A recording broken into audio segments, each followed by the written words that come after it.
usa ka katawhan.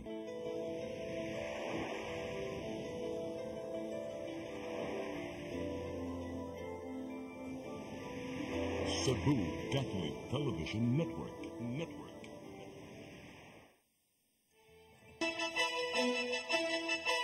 Uluhan sa mga balita sa Seri 47. Pila ka mga lugar sa syudad sa Mandawi gibahaan karong adlaw. Dredging sa tubigan sa Banilad Kabangkalan area hapit ng sugdan.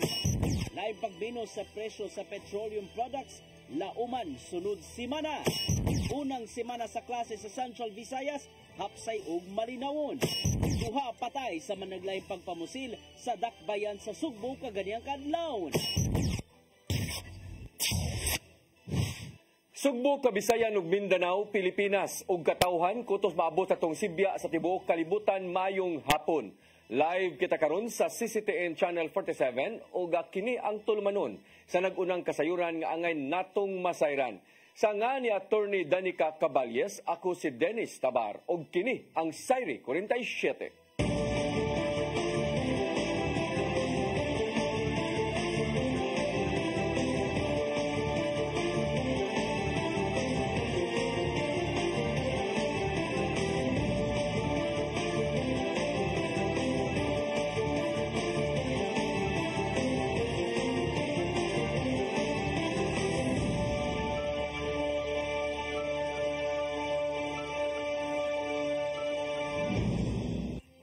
Ug karon sa kumpletong detalye sa atong mga balita, pipila ka mga lugar sa syudad sa Mandawi nakasinati og pagbaha tungod sa kusog nga uwan kaganinang udto. Samtang dredging sa wetland diya sa tubigan sa Banilad Kabangkalan area hapit na nga sugdan. Ang kasayuran ihatod ni Mary Rose Sagarino. Pipila ka daan sa syudad sa Mandawi ang wala na maagi sa gagmay nga sakyanan tungod sa kataas nga baha kaganinang udto. Ang mga daan nga nabahaan naglakip sa Lopez Haines Street, AS Fortuna, ML Quezon, Enodata ug uban pa. Niawas usab ang Mahiga Creek sa may bahin sa Barangay Subangdako. Tungod niini ang Traffic Enforcement Agency of Mandawi kun team ni pagawas og diversion routes. Ni pagawas sila og mapa nga matan-aw sa mga motorista kung asa ang mga gibahaan nga daan ug asa sila mahimong muliko o moagi aron makalikay sa baha. Samtang ipahigayon na usab unya ang dredging operation sa wetland o tubigan nga bahin sa Banilad ug Kabangkalan area. Ang Department of Public Works and Highways kun DPWH nipadana og multipurpose amphibious dredge sa lugar. Gusto sa Mandawi nga malimpyuhan og mapalaman ang wetland nga nagsilbing catch basin o mao'y mosawd sa tubig gikan sa kasilinganang lugar aron tabang sa pagsulbad sa baha. Mary Rose Sagarino, CCTN News. Department of Public Works and Highways may kondenar sa kakuwang sa pundo aron kubkubon ang mga sapa sa kauluhan. Gibutyag kini sa mismong kalihim atol sa hearing sa Senado bahin sa natabong pagbaha sa Luzon. Ang kasayuran ihatod ni Gian Navarro. Gikondenar sa Department of Public Works and Highways DPWH ang kakuwang sa pundo aron kubkubon ang mga kasapaan sa kauluhan ug kalikayan ang halapad nga pagbaha. Gibutyag di DPWH Secretary Manuel Bonoan ato sa hearing sa Senado nga nagtipon og ang mga bonbon sa mga sapa sa Metro Manila maong mabaw na kaayo. Ilabi na nga dili na maayo ang nimong pag-aga sa tubig kay wala man gipaubos sa dredging ug desiltation sa nanglabay mga tuig. Hinungdan nga dali na lang ang pag-awas sa mga sapa atol sa kusog nga bagyong Karina sa miaging semana nga nisangput sa grabeng pagbaha. Daan ang nangayo ang DPWH ug dugang pundo aron kubkubon ang mga sapa niadtong 2023 ug karong tuiga apan wa sila gitagad sa kagamhanan. Nasayran nga ubuson ta kini sa maintenance and operations alang sa dredging and desilting sa mga sapa. Gibutyag usab ni Bonoan nga walay napalit ang ahensya og mga bag-ong gamit alang sa pagkubkob sa mga kasapaan ug nigamit na lang sa mga karaang ekipo.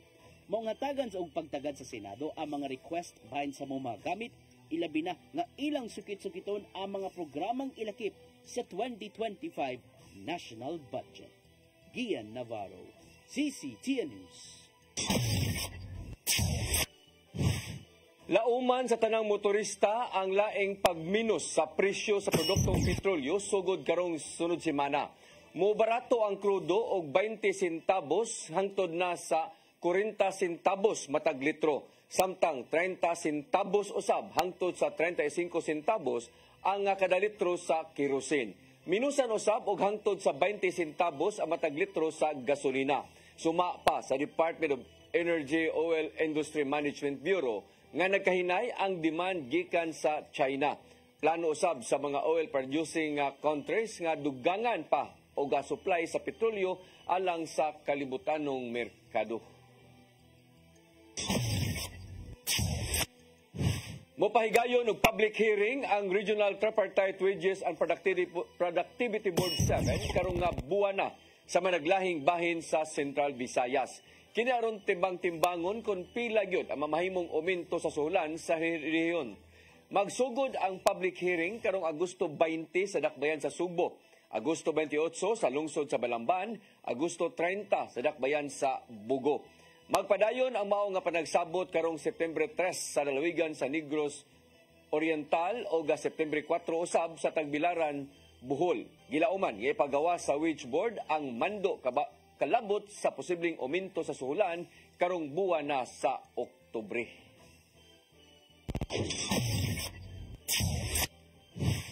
Healthcare Provider Network sa Department of Health gilusad sa syudad sa Mandawi. Kini gilauman nga mas mapalambo pa ang health services alang sa taga Mandawihanon.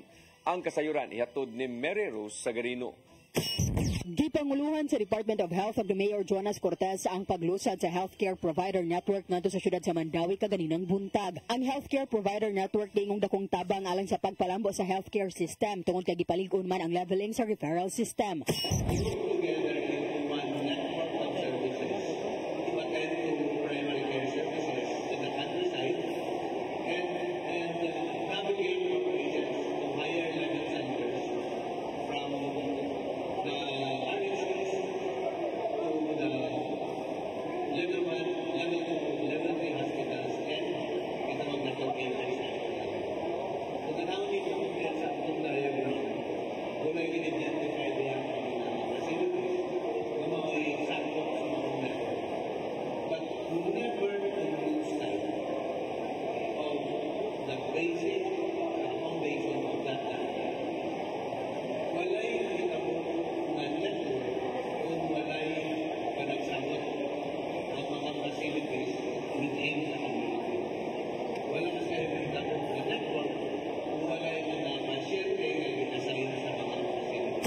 Ubo sa provider network, magdepende ang pag-refer sa sakit o samad. Ang mga gagmay nga samad o consultation ay atiman sa City Health Office ang second level ngadto sa Mandawi City Hospital o kung dili mada i-refer ngadto sa Chongwa Hospital o dayon ngadto sa Vicente Soto Memorial Medical Center. Giingon nga kini aron dili usab gilayon mapuno o ma-overwhelm ang mga tambalanan o masiguro nga ang labing nanginahanglan ang maprioridad. Alang sa mga ma-refer ngadto sa pribadong tambalanan, ana usab ang PhilHealth aron pagtabang sa pasyente.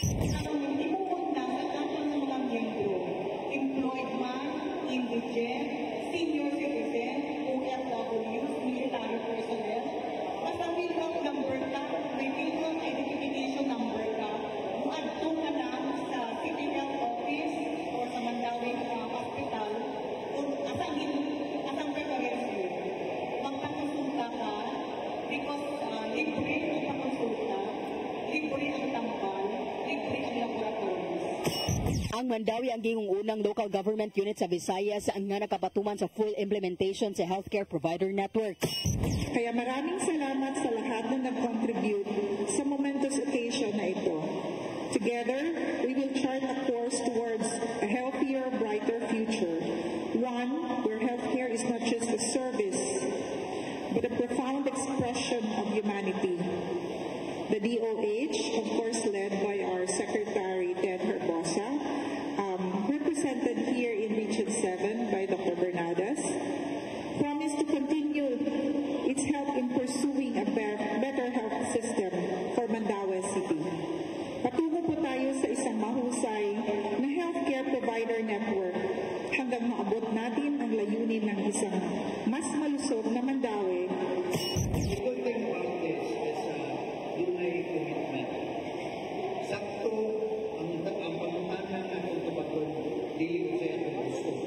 Kaya ang mga tao gusto galit kuhan, pero umantay sistema na ipahimutan, magkailan daw nila. No? So, muna ang ituyong karon ang pamamanan kung tumagon kung sa'yo gusto na pamamanan. So, sa gusto na umagi is to set a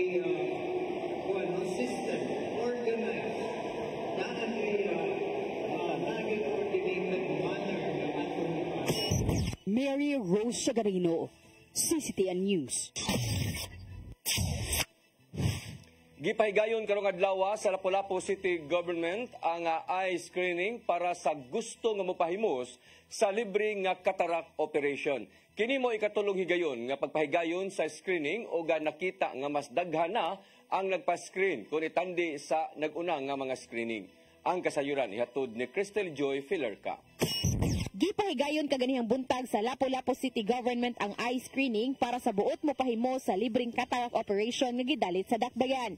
Kung diin gatosan ang mga nisalmot sa mong screening ug sagad kanila mga senior citizens. Matod ni City Councilor Annabeth Quizon, ikatulong higayon na kini sa pagpahigayon og eye screening ug nakita niyang mas nidagan ang nagpa-screen karong adlaw kumpara sa nagunang mga higayon. Bag-o pa ni sila, karon pa ni sila nakahibaw sa atong programa nga naadi ay tay libreng cataract operation diri sa Lapu-Lapu City. Moabot na sa 130 ka mga individual ang nakapahimo sa libreng operasyon ug sagad gihapon kanila mga senior citizens. Gani pipila kanila ang nibalik karong adlaw aron sa pagpa-screen na usab sa ilang pikas nga mata. Gidugang ni Quezon nga wala sila gihatag nga limitasyon kung pila ang makapahimos niini. Kutob sa kinahanglang operahan, mamahimo ang maoperahan tungod kay nakig-alayon usab sila sa mga non-government agencies. Ang kadtong kinahanglan operahan hatagan og schedule tungod kay napulo lang ang pwede operahan matag semana. Sigon pa ni Quezon nga namugna ang maong programa tungod kay nasuta nilang daghan ang nanginahanglan niini. Tungod kay kanang panahon bitaw sa libreng serbisyo, nakita na to nga naagi mo duol nga, ma'am, doon na ba mo'y kanang operasyon sa cataract? So, diha na to nakitaan nga kinahanglan gyud ay. Crystal Joy Filerca, CCTN News. Giangkon sa PRO7 nga doon na sila gipang monitor nga mga establishmento sa Central Visayas nga posibleng adunay pugo operation. Matod ni PRO7 spokesperson Police Lieutenant Colonel Gerald A. Spilari nga sa pagkakaroon, dili pa siya makahatag og dugang detalye saglit nagpadayon pa ang intelligence operation ingon man monitoring. Apan usa sa iyang gibutyag nga adunay gipangdudahan nga mga establishmento nga nagbase sa Region 7 nga nag-operate sa Pugo. Una na nga gibutyag si Cebu City Acting Mayor Raymond Alvin Garcia nga doon na siya informasyon nga ilang nadawat nga adunay mga magpatuo nga business process outsourcing kon BPO apan sa hilom nag-operate na di ay kini og Pugo.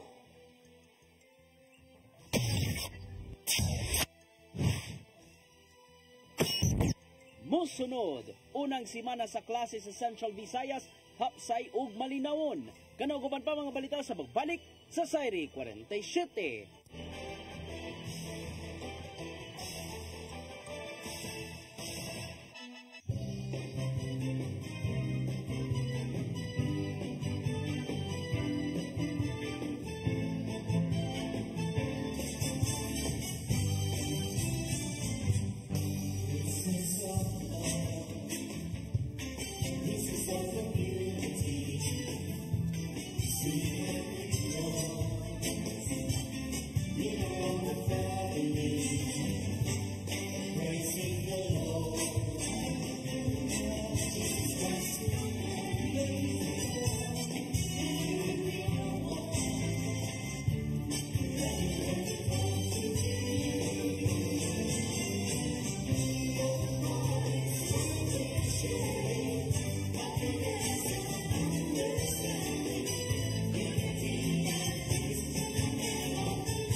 Network Incorporated, with its operation in Metro Cebu and the whole province of Cebu soon.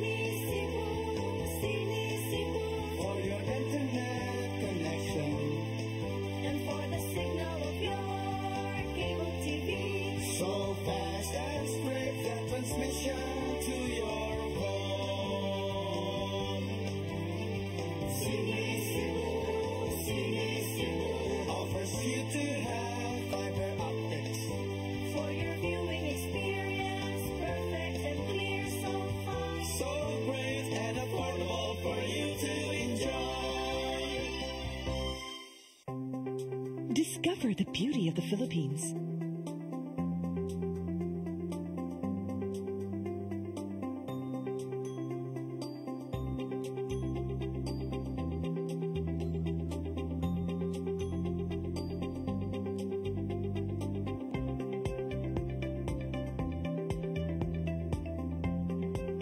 With Philippine Airlines, the country's flag carrier.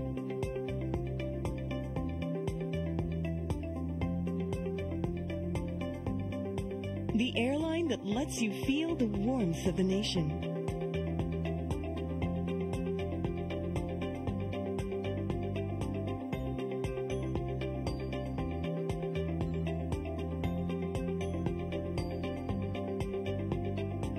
Mabuhay!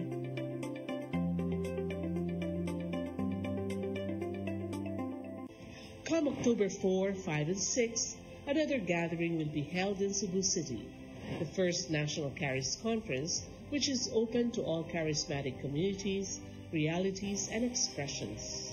Hosted by the Brotherhood of Christian Businessmen and Professionals, the event will have interesting workshops and topics to help us grow in our various charismatic gifts and charisms. Watch out for more details about this event from our host BCBP in the coming days. Meantime, let's be ready to join these gatherings and pray for the outpouring of the current of grace in the Philippines.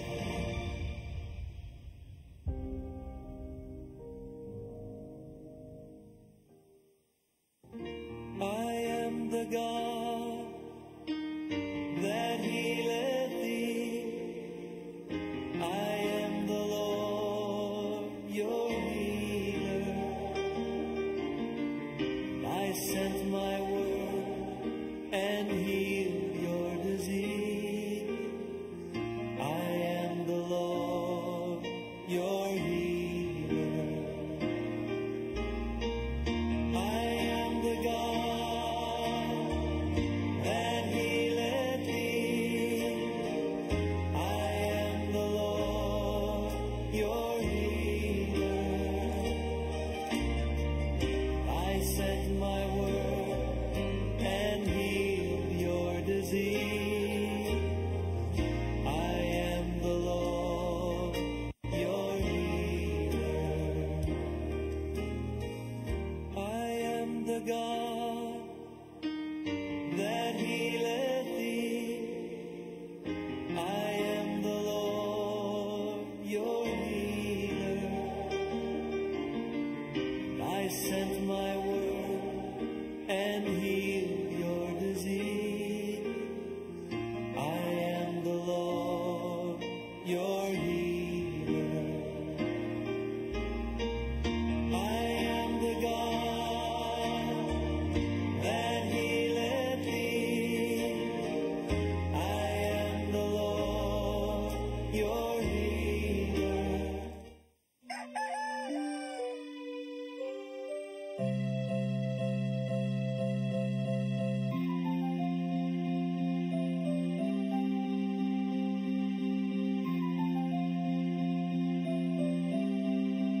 Wala na dita, ma. Palud, ma. Sorry, ma'am, na-late ko. Nangita pa mong gusto para internet sa kong anak, ma'am. Ay, wala na yung problema. Pag Cebu. Cebu. For your internet connection, And for the signal of your cable TV. so fast and straight that transmission to your home. Cebu. Offers you to have fiber optics. For your viewing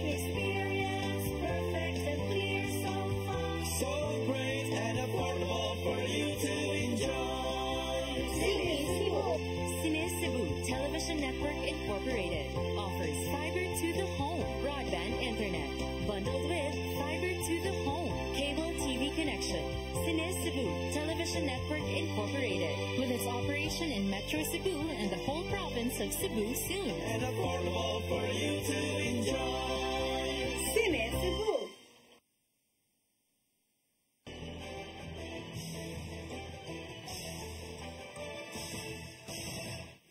Balik sa atong mga balita. Unang semana sa klase sa Central Visayas na himong hapsay ug malinawon. Taliwa kini sa mga nasugatang kakulian sama na lang sa kakuwang sa supply sa kuryente sa usa sa mga tunghaan sa Sugbo. Ang kasayuran hatod ni Gian Navarro.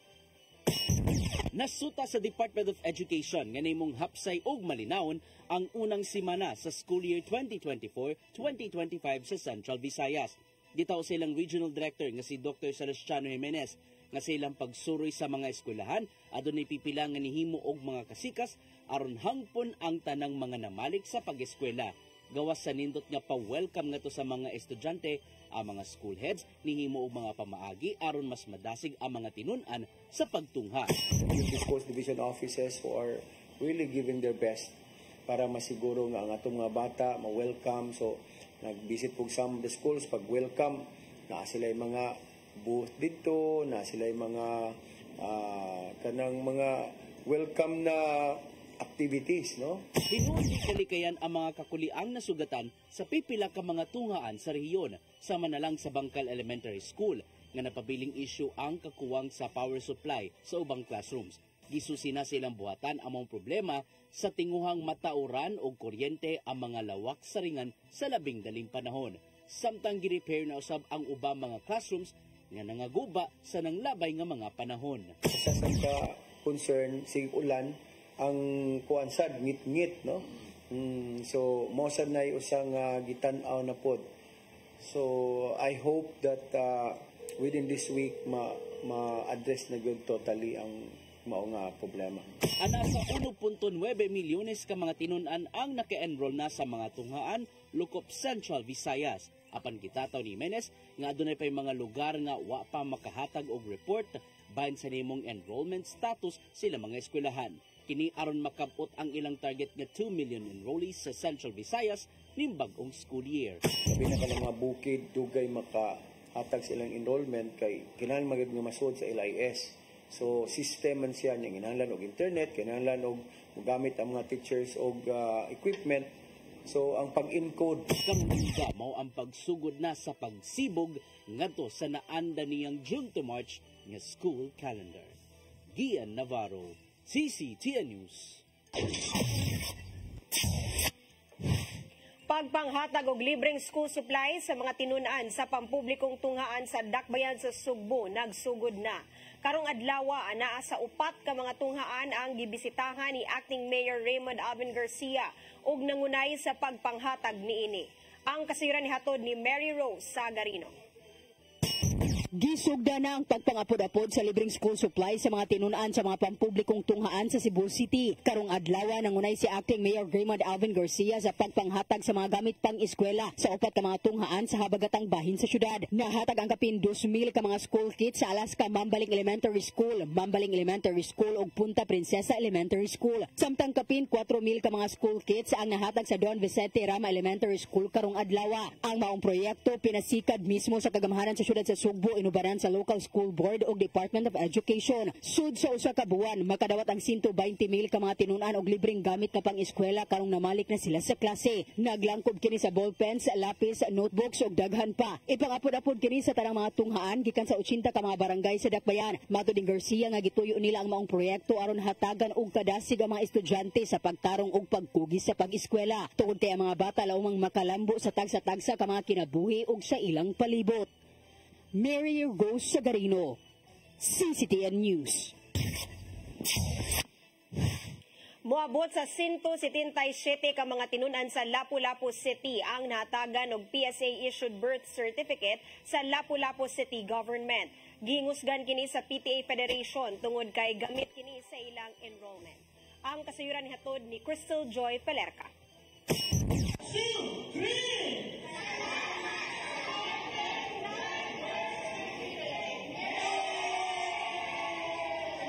Giapod-apod sa Lapu-Lapu City Government ngadto sa 106 ka mga tinun-an gikan sa nagkadayang tunghaan sa Lapu-Lapu City ang ilang mga PSA issued birth certificate kaganihang buntag. Ang maong mga tinunan wala pa mga birth certificate tungod kay wala usab sila marehistro. Matod sa presidente sa Parents Teachers Association Federation nga si Janilyn Ang, usa kini sa mga problema nga sagad giatubang sa mga ginikanan. Actually, ma'am, dugay naman gud ni siya nga problema. Dayon, as a parents, manggod, every time nga muadto ko, kay naman ko'y 5 ka anak, every time nga muadto ko sa eskwelahan sa kong mga anak, naadjug ko'y madunggan nga wala sila birth, then muhangyo sila sa school nga pwede ba ma-enroll ang mga bata, mga walay PSA. Gani, matod pa ni Judita Tuico, kinsa mo guardian sa grade 6 niyang pag-umangkon nga ang kawadon mo hinungdan nga wala kini nila maparehistro. Sa kalisod lagi, ma'am, in town. Nya sa kawadon. Baong nakigalayon ang PTA Federation ngadto sa lokal nga kagamhanan aron sa pagsulbad ni ini ilabi na nga gamit kini sa enrollment sa mga tinunan. Sigon pa ni City Councilor Annabeth Quizon, pinaagi sa ordinansa sa Dakbayan, libreng naangkon sa mga tinunan ang ilang birth certificate. Katong free na to nga doon naman tayo ordinansa, so malibre sila sa katong pagkuha og PSA nga kung sana na no record naman na siya og sa katong mga affidavit.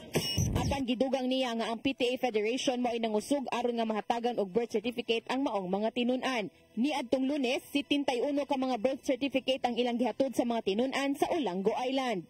Crystal Joy Felerca, CCTN News.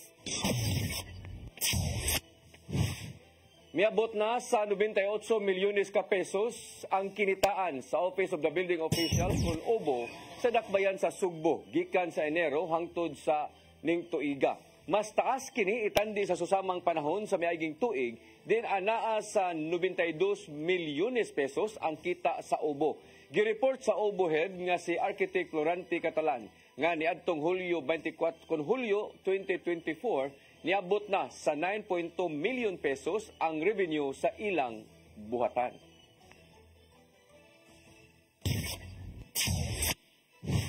Archdiocese of Cebu dili pa makahukom kung milagro ba ang naghilak na Santo Niño nga nahimong sumsuman sa social media.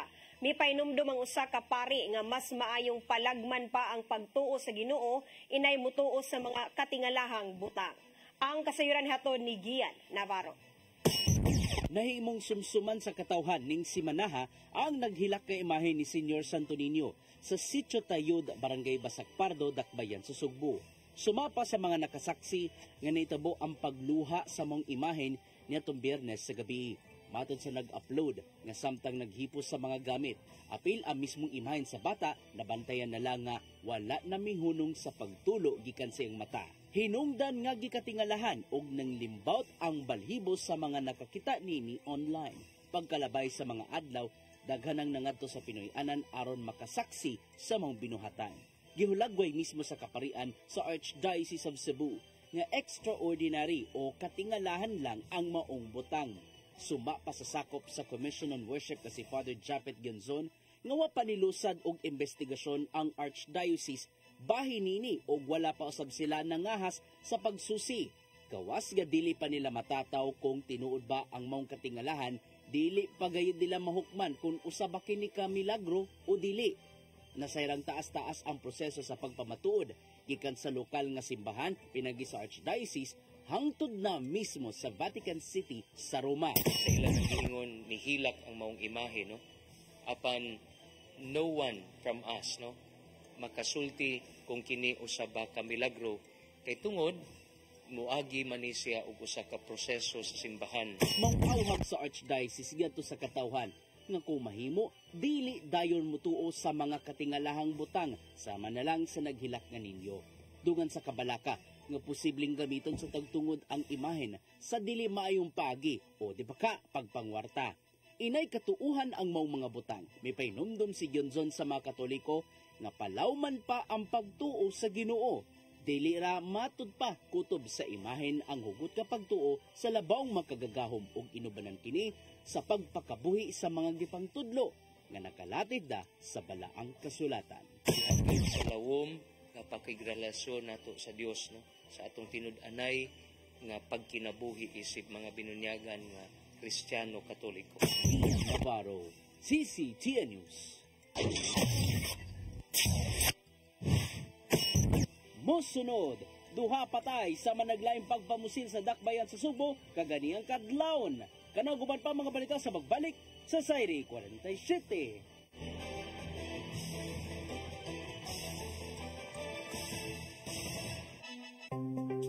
Discover the beauty of the Philippines.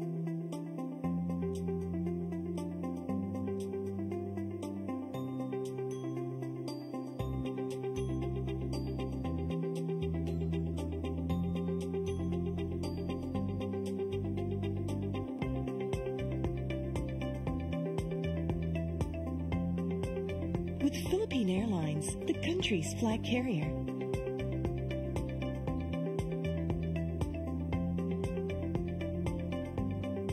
The airline that lets you feel the warmth of the nation.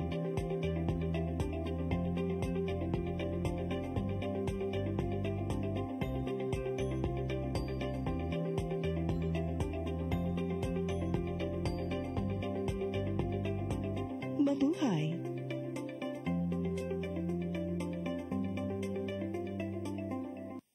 Holy Spirit,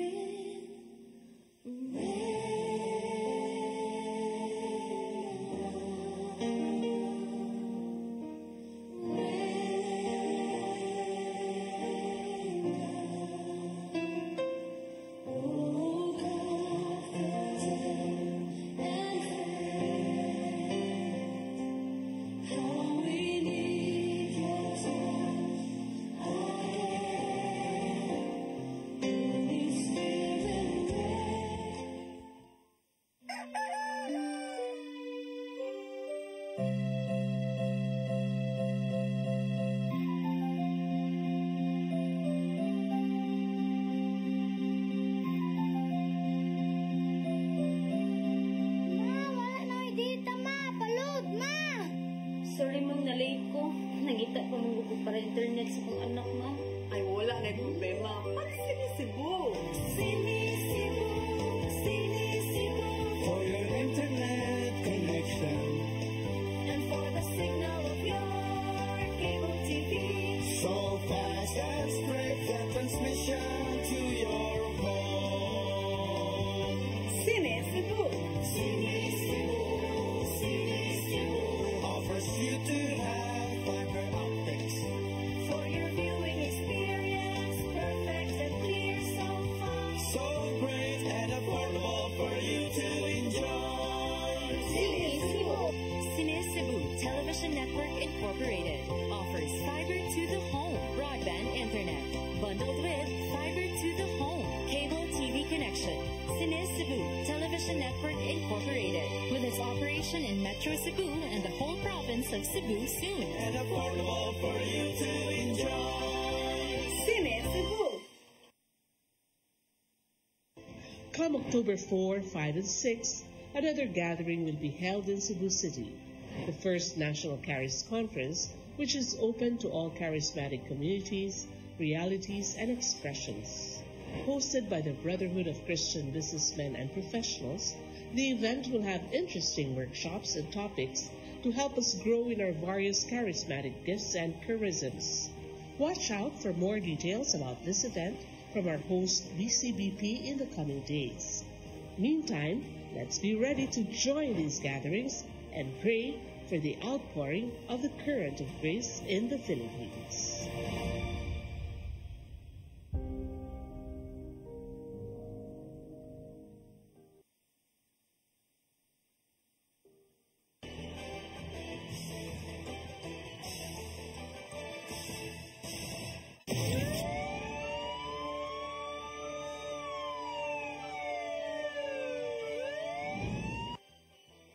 Balik sa atong mga balita, duha ka mga kaso sa pagpamusil nga nahitabo sa dakbayan sa Sugbo, kaganinang kadlawon og pulos nakabsan jud sa kinabuhi ang mga nabiktima.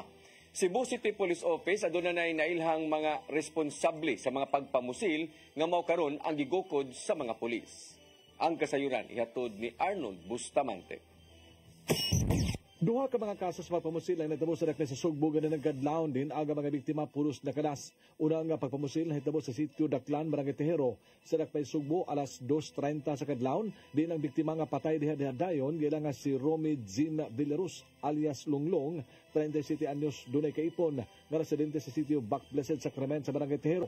Sa investigasyon sa Waterfront Police Station sa pagpangulo sa Hipinini nga si Police Major John Lindbert Yango nga sa wala pa ang pagpamusil nakalalis pa sa biktima ang suspitsado nga si alias John Paul. Pipila kagutlo ang minabay si pangbuto sa armas ang nadungog sa mga residente ug nagbuyod na ang biktima samtang ang suspitsado dali ni nga misibat. Ang mga sakop sa scene of the crime operation nakakuha kining upat ka mga basiyo sa bala sa kalibre 45 sa dapit din nahitabo ang pagpamusil lakip na ang cellphone sa biktima nga naa sa bulsa niini. Mato ni Police Lieutenant Colonel Janet Rafter, Deputy City Director for Administration sa Cebu City Police Office, nga love triangle ang motibo sa krimen. Sanglit ang suspitsado nga si alias John Paul gingong nakigirelasyon kini sa kaipon sa biktima nga mahinundan sa ilang panag-away. Accordingly no, murag naa sila'y gamay nga panaglalis kining kuana, kining before nahitabo to no, nahitabo tong pagpamusil, naani silang duha nagkuan sila murag na paglalis ang kuan hitabo. So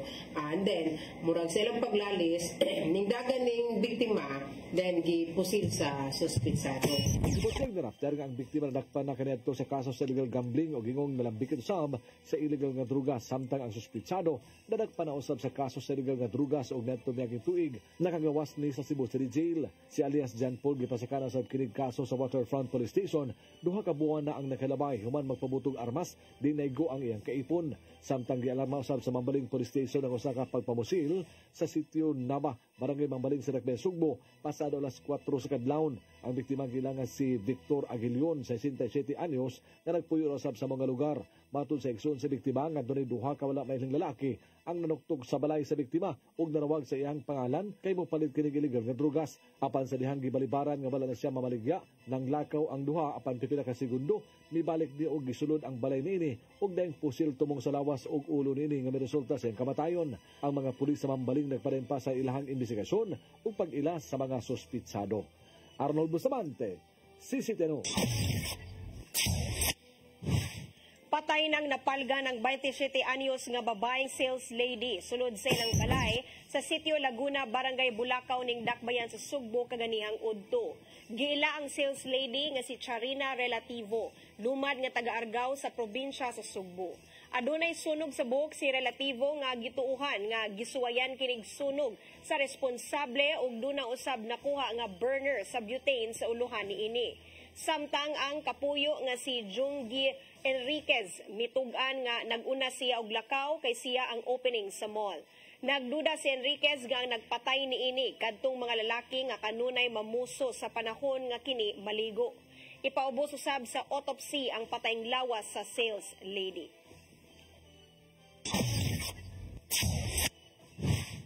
Philippine National Police Academy mulusad og laing hugna sa cadet admission test sa University of Cebu Banilad Campus. Moabot sa 1,300 ka mga aplikante ang ikatakda nga mokuha sa pasulit. Ang kasayuran ihatod ni Arnold Bustamante.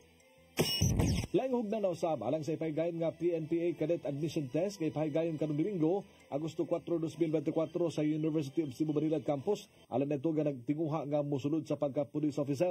Aniya sa Depensa Sugbo ang 30 ka mga kadete sa Philippine National Police Academy nga pulos taga Central Visayas aron ilang agnihon ang mga Sugboanon nga mokuha sa mao nga PNP Cadet Admission Test. Sila ang modumala sa pasulit gikan sa alas 9 sa buntag hangtod sa alas 12 sa udto ug alas 2 sa hapon nga matapos alas 4. Niabot na sa 1,300 ang nakaparehistro pinagi sa online application apang gipahibaw sa mga kadete nga mamahimo pa sila nga mudawat og walk-in application ug mga adlaw katong wala makaabot sa deadline. Miawhag sila sa mga bagong nigraduar sa grade 12 nga nagpangidaron og 18 katuna sa 22 anyos nga mamahimo sila nga makasulod sa PNPA ug dili mahadlok. Ilang gipanghimaka kadtong hazing sa sulod sa academy sanglit hugot kini nga gidili o hugot sila nga gimonitor.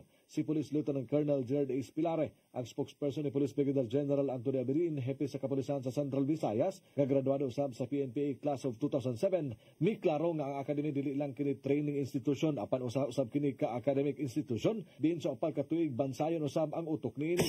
This is an annual activity and we are very fortunate because 30 cadets who hail from Central Visayas are present to facilitate the exam. Alang sa mga walk-in applicants, mamahimong i-scan ang QR code o i-print ang walk-in application o sa Agosto 3 dadon ang tanang requisitos. Kinahanglan alang sa pag-apply aron i-proseso. Ang mga requisitos kinahanglan nga natural-born Filipino citizen kini nga ato ni gitas-on nga 5'2" alang sa mga lalaki, samtang 5 foot ang sa mga babae. Kung nagkuwang sa height, mamahimo sila nga mopakita og waiver nga sila sakop sa indigenous people. Kung nga makapasar sa exam o nga makapanumpa na nga nagpasabot nakasulod na sila sa PNPA, ang sweldo nga madawat nini moabot ngadto sa 49,000 pesos bisan na pa sa academy nga gipaubos pa sa training. Arnold Bustamante, CCTV. Mo katong naglangkob sa atong mga balita sa Sairi 47, ako si Dennis Tabar. Ako si Danica Caballes, hangtod Lunes po sa inyong paboritong tulumanon. Sairi 47.